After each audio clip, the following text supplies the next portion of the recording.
Hello friends, तो welcome back to my YouTube channel Raj science classes. मैं प्रिंस राज आप सभी का एक बार फिर से राज साइंस क्लासेस में स्वागत करता हूं और उम्मीद करता हूं कि आप सभी जो हमारे पीछे का वीडियोस देखे हुए, अगर नहीं देखे हैं तो हमारे पीछे के वीडियोस हमारे प्लेलिस्ट में पड़ा हुआ है, आप सभी चाहे तो वहां पर जाकर देख सकते हैं। और जैसा कि आप सभी जानते हैं कि हर बार की तरह इस बार भी हम इंग्लिश 12th का जो पोएट्री सेक्शन का है वो 4th नंबर जो है आपका चैप्टर हम लेकर आ चुके हैं, जिसका नाम है ऑड टू ऑटम। जी बिल्कुल, आज इस चैप्टर के बारे में हम जानेंगे मौसमों के बारे में और एक महान लेखक जिनकी मृत्यु 26 साल की उम्र में ही हो गई थी, जिन्हें हम लोग जॉन कीट्स के नाम से जानते हैं, इनके बारे में जानेंगे, इनकी कविताओं के बारे में आज जानेंगे। चलिए, तो वीडियो को ज़्यादा लंबा ना करते हुए हम कहना चाहेंगे कि अगर चैनल पर नए हैं तो चैनल को लाइक, सब्सक्राइब और बेल आइकन दबाएं ताकि ऐसे ही वीडियोस की नोटिफिकेशन आपको पहले मिलते रहें। चलिए वीडियो को आगे करते हैं। इस चैप्टर में आप लोग को पढ़ना है ऑड टू ऑटम। इस बात को हम बता दें कि ये चैप्टर का नाम है ऑड टू ऑटम, जिन्हें लिखा है जॉन कीट्स साहब ने। किसने लिखा है? जॉन कीट्स साहब ने इस चैप्टर को लिखा है, तो इसलिए इसका सबसे पहला ऑब्जेक्टिव है उन्हीं के नाम पढ़े। चलिए देखते हैं क्या बोल रहा है। क्या कि dash dash died of tuberculosis at age of 26। मतलब कौन ट्यूबरक्लोसिस के कारण, जी बिल्कुल, ट्यूबरक्लोसिस के कारण 26 साल के उम्र में ही मर गए थे, मतलब मृत्यु हो गई थी जिनकी। तो भैया वो जॉन कीट्स साहब महान राइटर है, महान पोइट है, जिनकी मृत्यु 26 साल के उम्र में ही हो गई थी। वो भी किसके कारण? तो एक बीमारी जिसका नाम है ट्यूबरक्लोसिस। चलिए, तो राइट ऑप्शन आपका जॉन कीट्स हो जाएगा। बढ़ते हैं आगे के क्वेश्चन की ओर। तो सेकंड नंबर क्वेश्चन मेरा यहाँ पर आप सभी देख सकते हैं। क्या सेकंड नंबर क्वेश्चन अगर आप लोग देख पा रहिएगा तो लिखा हुआ है क्या कि who has composed the poem ode to autumn. तो अभी हम आपको बताया है कि ऑड टू ऑटम के लेखक कौन है भैया, तो वो जॉन कीट्स साहब है। लेकिन इसमें तो देखिएगा तो भैया कहीं जॉन कीट्स दिया ही नहीं हुआ है, यहाँ पर तो सीधे कीट्स दिया हुआ है, वर्ड्सवर्थ दिया हुआ है। फिर से यहाँ पे बहुत सारी ऑप्शंस दिए हुए हैं, मतलब बहुत नहीं, 4-5 ऑप्शंस है। ये भी दिया हुआ है, वर्ड्सवर्थ है, कीट्स है, कौन सेले है, फिर से मतलब बहुत सारे लेखकों के यहाँ पे पोइटों के नाम है। लेकिन यहाँ पर हम आपको बता दें कि इसका छोटा नाम दिया हुआ है यहाँ पे Keats. Who has composed the poem ode to autumn, तो राइट ऑप्शन आपका हो जाएगा किड्स। चलते हैं, बढ़ते हैं आगे की ओर। थर्ड नंबर क्वेश्चन की अगर बात करें तो यहाँ पे थर्ड नंबर क्वेश्चन में आप सभी देख सकते हैं क्या कि बोल रहा है कि ode to autumn is written in. मतलब ये ऑड टू ऑटम जो चैप्टर है, ये जो पोएट है, पोएट जो है, ये कब लिखे थे? इस पोएट्री को कब लिखे थे? इस कविता को कब लिखे थे? इस पोएम को कब लिखे थे भैया? तो वो लिखे थे इस कविता को सितंबर के 1819 ईस्वी में। 1819 ईस्वी के सितंबर में इस पोएट को क्या कहते हैं, पोएट जो थे इस पोएम को लिखे थे। चलिए 4 नंबर क्वेश्चन की अगर आगे बढ़ते हैं बात, तो यहाँ पे 4 नंबर क्वेश्चन की अगर बात करें तो बोल रहा है क्या कि ऑड टू ऑटम इज क्या। तो ऑड टू ऑटम क्या है? ऑड टू ऑटम है क्या नहीं है, मतलब बोल रहा है ऑड टू ऑटम इज, मतलब ऑड टू ऑटम है क्या भैया? एक इपिक है, इलीजी है, ऑड है, ब्लाड है। तो राइट ऑप्शन आपका यहाँ पर सबके सामने अगर आपको हम कट करना चाहें तो राइट ऑप्शन आपका यहाँ पर हो जाएगा क्या कि एंड ऑड होगा, क्योंकि चैप्टर का नाम ही ऑड टू ऑटम है। तो समझ सकते हैं, यहाँ से आप ट्रिक लगाकर याद कर सकते हैं। 5 नंबर क्वेश्चन की अगर बात करें हम यहाँ पर, तो 5 नंबर क्वेश्चन की बात करें तो यहाँ पे बोल रहा है क्या कि इन ऑड टू ऑटम, मतलब बोल रहा है क्या कि ये जो कविता है ऑड टू ऑटम उसमें की बात कर रहा है। In ode to autumn Keats deal with dash dash in detail, मतलब इस कविता में जो जॉन कीट्स साहब है वो किसके साथ डील कर रहे हैं, वो भी एकदम विस्तार पूर्वक में, डिटेल्स में।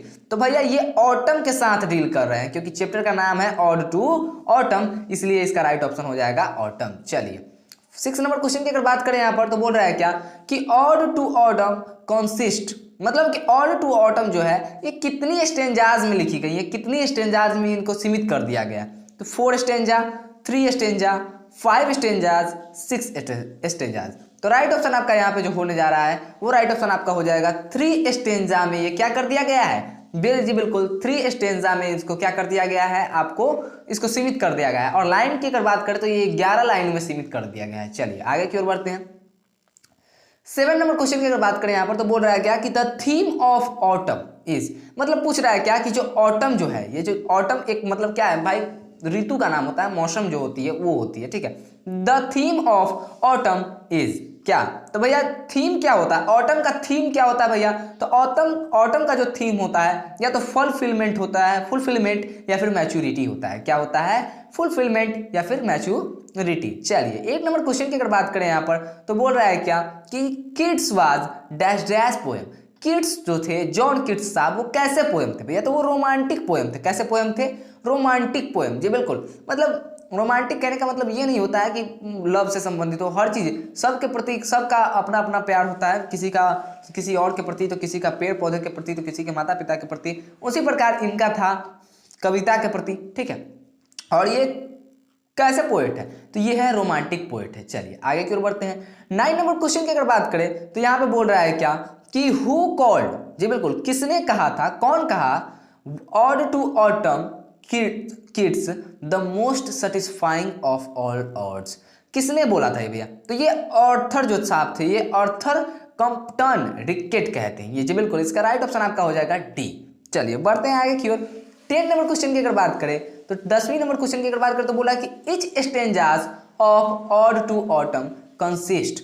मतलब बोल रहा है क्या कि प्रत्येक स्टेंजा जो है, जो प्रत्येक स्टेंजा, 3 स्टेंजा में तो लिखी गई है ये, आपको कितना है, 3 स्टेंजा में लिखी गई है भैया, इसको 3 स्टेंजा में लिखी गई है। सब ऊपर हम आपको बता दिए कि 3 स्टेंजा में लिखी गई है और प्रत्येक स्टेंजा कितनी लाइंस की होती है भैया? तो ये 11 लाइंस की होती है। कितनी लाइंस की है? प्रत्येक स्टेंजा, मतलब एक स्टेंजा में कितनी लाइंस है? 11 लाइंस है, ठीक है। तो वही पूछ रहा है कि each stanzas of ode to autumn consist, कितनी लाइन है? तो 11 लाइंस।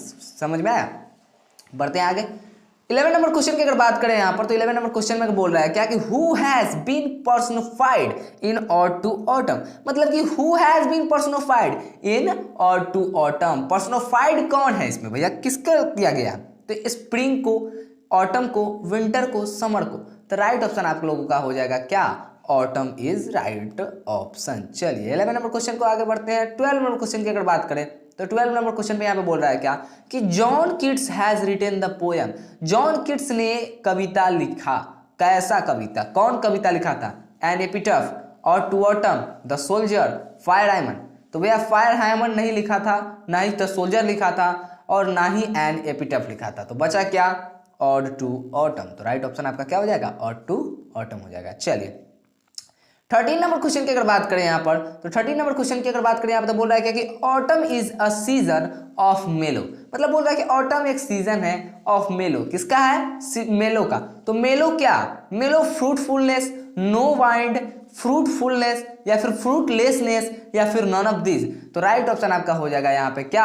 राइट ऑप्शन आपका हो जाएगा फ्रूटफुलनेस। ना कि कितना आदमी, ये मतलब उलबुली में ये नहीं देख लेना कि शुरू में फ्रूट है और आखिरी में नेस है तो लगा देते हैं इसी में, क्योंकि दोनों ऑप्शन सेम है, इसमें लेस है और इसमें फुल है। तो भैया फुल देखकर लगाइएगा। समझ में आ रहा है? चलिए आगे की ओर बढ़ते हैं। 14 नंबर क्वेश्चन की अगर बात करें हम यहाँ पर तो 14 नंबर क्वेश्चन में लिखा हुआ है क्या कि autumn starts with the departure of the dash dash season. Autumn starts with the departure of the dash dash season. तो राइट ऑप्शन यहाँ पर हो जाएगा आपका समर। जी बिल्कुल, समर इज राइट ऑप्शन। बढ़ते हैं आगे। 15 नंबर क्वेश्चन की अगर बात हम यहाँ पर अगर करना चाहें तो बोल रहा है क्या कि dash dash was a great lover of natures. मतलब कौन वो थे जो महान प्रेमी थे? किसके? वो भी नेचर के। तो हम आपको बताए थे कि सबका, सब के प्रति लव कहने का मतलब ये नहीं होता है कि किसी दूसरे के, मतलब किसी बॉय का किसी गर्ल के प्रति, ये होता है लव। लव कहने का तात्पर्य ये होता है कि मतलब किसी का किसी के भी प्रति होता है, किसी का अपने माता पिता के प्रति, किसी का नेचर के प्रति, किसी का अपने फीलिंग्स के प्रति।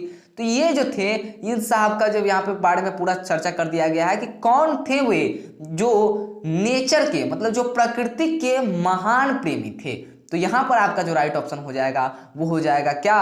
देखिए यहां पर सबसे फर्स्ट ऑप्शन दिया हुआ है जॉन किट्स, फिर जॉन डन, फिर दिया हुआ W.H. ऑडेन, फिर वाल्ट विटमैन। तो आप सभी जानते हैं कि वाल्ट विटमैन साहब ने सॉन्ग ऑफ माई सेल्फ लिखा है, तो ये तो हुए नहीं भैया। W.H. ऑडेन ने now the leaves are falling fast, आप लोग को दिख नहीं रहा होगा इसलिए हम क्लियर करते चलते हैं। W.H. ऑडेन ने लिखा था क्या?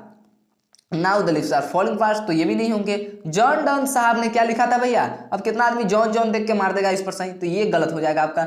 जॉन डन साहब ने लिखा था sweetest love I do not गो, तो ये भी नहीं होंगे। राइट ऑप्शन आपका हो क्या जाएगा? तो राइट ऑप्शन आपका हो जाएगा जॉन किट्स साहब जो थे वो सबसे महान प्रेमी थे किसके? प्रकृति के। चलिए तो राइट ऑप्शन आपका 15 हो गया।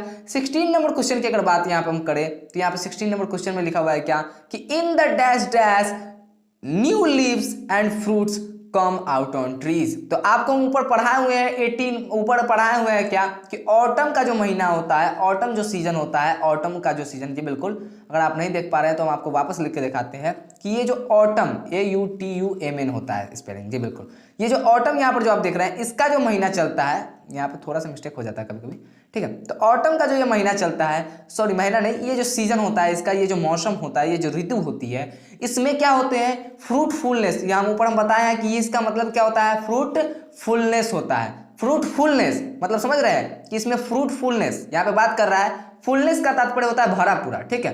तो वही बोल रहा है क्या कि in the dash dash new leaves and fruits come out on trees, मतलब पेड़ पर पत्तियां, नए पत्तियां और फ्रूट्स आती है, मतलब कहने का फूल और फल, मतलब वही पत्ती और फल भरे होते हैं किस महीने में, तो फ्रूटफुलनेस किसका था, ऑटम का था। तो इस राइट ऑप्शन आपका क्या हो जाएगा, ऑटम राइट ऑप्शन हो जाएगा। चलिए आगे की ओर बढ़ते हैं। तो आगे की ओर 17 नंबर क्वेश्चन की अगर बात करें, यहाँ पर 17 नंबर क्वेश्चन में दे रखा है क्या कि and gathering swallows twitter in the skies is taken from, ये जो लाइन लिया गया है and gathering swallows twitter in the skies, ये जो लाइन है इज टेकन फ्रॉम, ये कहां से लिया गया है, स्नेक से, द सोल्जर से और टू ऑटम से एंड एपिटॉप से। तो भैया यहाँ पर जो आपका राइट ऑप्शन हो जाएगा वो हो जाएगा क्या कि अब जो हम चैप्टर पढ़ रहे हैं वो ऑड टू ऑटम से। आप सभी अभी तो इसका आंसर बता पा रहे हैं क्योंकि ये मिसलिनियस नहीं है, जब हम मिसलिनियस लेकर आएंगे तब आप लोग के छक्के छूट जाएंगे। चलिए बात कर रहे हैं आगे की ओर बढ़ते हैं। 18 नंबर अगर क्वेश्चन की अगर बात करें हम, तो यहाँ पर आप सभी देख सकते हैं क्या 18 नंबर अगर क्वेश्चन की हम बात करें, जी बिल्कुल 18 नंबर क्वेश्चन की बात करें तो यहाँ पर आप सभी देख सकते हैं कि सीजन ऑफ मिस्ट एंड मेलो फ्रूटफुलनेस इज रिटन बाय, ये जो है सीजन ऑफ मिस्ट, सॉरी ये जो सीजन ऑफ मिस्ट है एंड मेलो फ्रूटफुलनेस है, ये भी जो है लिखा गया है, किनके द्वारा लिखा गया है भैया, जॉन डॉन साहब, वाल्ट विटमैन, W.H. ऑडेन। आप सभी जानते हैं कि John Donne sweetest love I do not go, Walt Whitman song of myself, W.H. Auden now the lips are falling fast. तो बचे कौन भैया हमारे, तो बचे यहाँ पर जो राइट ऑप्शन है वो क्या W.H. ऑडेन नहीं, जॉन किट्स साहब। पढ़ते हैं। चलिए तो ये हो गया हमारा 18 का 18 क्वेश्चन कंप्लीटेड और टू ऑटम में का। अगर इस चैप्टर और टू ऑटम से अगर कहीं से भी पूछे, एनीवेयर कहीं से भी अगर पूछ दे, एनीवेयर कहीं से भी अगर पूछ देना, तो यहाँ से आपका एक भी क्वेश्चन नहीं छूटेगा अगर आप इसकी तैयारी कर लेते हैं तो मैं प्रिंस राज विदा लेता हूँ, फिर मिलूंगा एक नए वीडियो में एक नए जोश के साथ। तब तक के लिए जय हिंद, जय भारत एंड थैंक यू।